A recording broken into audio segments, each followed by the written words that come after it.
আমরা অনেক সময় অনেক অ্যাপসকে মেসেজ পড়ার পারমিশন দিয়ে রাখি। এর ফলে সেই অ্যাপসগুলি আমাদের মেসেজগুলো পড়তে পারে। যেমন আমাদের মেসেজের মধ্যে ওটিপি আসে, বিভিন্ন ব্যাংকের ওটিপি বা অনেক কিছুই ওটিপি আসে, সেই ওটিপিগুলো সেই অ্যাপসগুলো পড়তে পারে। এর ফলে বড় ধরনের স্ক্যামের মধ্যে আমরা পড়তে পারি।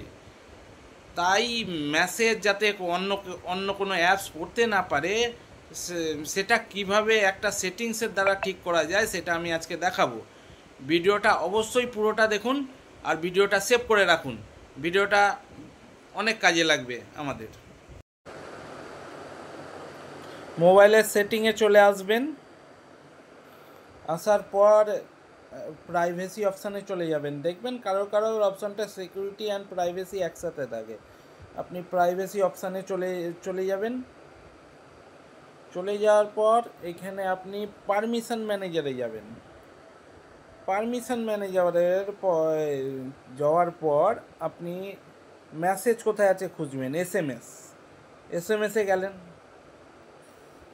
এসএমএসে যাওয়ার পর আপনি দেখবেন এখানে দেখতে পাবেন অ্যালাউড বলে অপশান আছে। কোন কোন অ্যাপসকে আপনি অ্যালাউ দিয়ে রেখেছেন আপনার মেসেজ পড়ার জন্য, সেই অ্যাপসগুলো দেখুন, এগুলো অ্যালাউড, এগুলো নট অ্যালাউড, সেই এখানেই দেওয়া আছে। এটাকে আপনি এক এক করে ব্লক করতে পারেন বা ক্যান্সেল করে দিতে পারেন। যেমন এই মেসেজে ঢুকুন, এই মেসেজ যখন একটা মেসেজে ঢুকুন, মাই জিওতে ঢুকলেন, তো এখানে ডোন্ট অ্যালাউ করে দিলে আপনার মেসেজে পড়তে পারবে না। আর এটা করলে আপনার সুবিধা কী হবে, এরকমভাবে সুবিধা হবে, আপনার যে কোনো অ্যাপস আপনার মেসেজ পড়তে পারবে না।